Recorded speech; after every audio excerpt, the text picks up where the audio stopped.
ಒಂದು ಬಡ ನಾಯಿಯು ಹರಿದ ಅಂಗಿಗಳಲ್ಲಿ ಶಾಲೆಗೆ ಬರುತ್ತಿತ್ತು. ಇದನ್ನು ನೋಡಿದ ಶ್ರೀಮಂತ ನಾಯಿಗಳು ಕೇಕೆ ಹಾಕಿ ನಕ್ಕವು, ಅಪಹಾಸ್ಯ ಮಾಡಿದವು. ಅದಕ್ಕೆ ಈ ನಾಯಮ್ಮನಿಗೆ ಬಹಳ ದುಃಖ ಆಯಿತು. ಅದು ಕಷ್ಟಪಟ್ಟು ದುಡಿಯಬೇಕು ಅನ್ನೋ ಛಲ ಉಕ್ಕಿತು.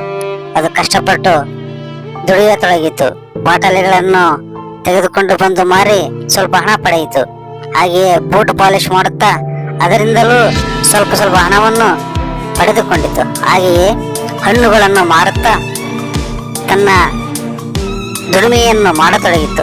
ಹಣ್ಣುಗಳನ್ನು ಮಾರಿ ಅದರಿಂದ ಬಂದ ಹಣವನ್ನು ಕೂಡ ಕೂಡಿ ಹಾಕಿಕೊಂಡಿತು. ಹೀಗೆ ಕಷ್ಟಪಟ್ಟು ದುಡಿಯಿತು, ಗಾರೆ ಕೆಲಸ ಮಾಡಿತು.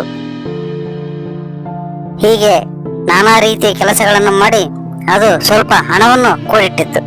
ಆ ಹಣದಿಂದ ಹೊಸ ಬಟ್ಟೆಗಳನ್ನು ಕೊಂಡುಕೊಂಡಿತ್ತು. ಈಗ ಹೊಸ ಬಟ್ಟೆ ಹಾಕಿಕೊಂಡು ಸ್ಕೂಲಿಗೆ ಬಂತು. ಇದನ್ನು ನೋಡಿ ನಾಯಿ ಮರಿಗಳಿಗೆ ಆಶ್ಚರ್ಯವಾಯಿತು.